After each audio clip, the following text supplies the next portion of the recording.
বাবা বাবা একটা কথা বলবো? বলবে না থাক। বল না বে, কি বলবি? এমনি রোদে আমার টাকটা ফেটে আচার হয়ে গেছে। তুমি রেগে গেছো। কি বলবি বলছিস? বলবি নাকি তোর টুটির উপরে গিয়ে এক্ষুনি পা চেপে দেবো? এরকম কিছু হয়নি। আমি তো খালি জিজ্ঞাসা করতাম আমার বয়সে তোমার কটা গার্লফ্রেন্ড ছিল। সেটা তো আগে বলবি নাকি? ব্যাং কি জোরে মারলো, আগে কথাই বলতে দেয় না, তার আগেই মেরে বসে রইলো, কি জোরে লাগলো। বলো না কটা গার্লফ্রেন্ড ছিল তোমার? তখনকার যুগে গার্লফ্রেন্ড টার্লফ্রেন্ড ছিল না রে। আচ্ছা। আমি ভদ্র ছেলে ছিলাম। তুমি আর ভদ্র, তোমার যা চরিত্র পায়খানার মতন পবিত্র। এই বাড়া, তুই কি বললি? না বাবা কিছু বলিনি। বলো না কটা গার্লফ্রেন্ড ছিল, একটু বন্ধুর মতনই ভেবে বলো।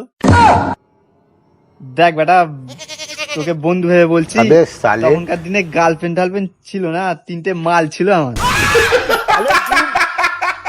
বাবা আমিও তো তোমাকে বন্ধু মতন ভাবছি।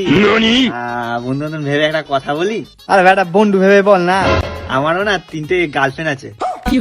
ভাবছি 2টাকে বিয়ে করবো। তাহলে কি বিয়া দেবা? একটাকে তোমার সাথে কাজ করাবো আর একটাকে নিয়ে ঘুরবো। তাহলে কি দেবা না? কি জোরে মারলে লাগলো।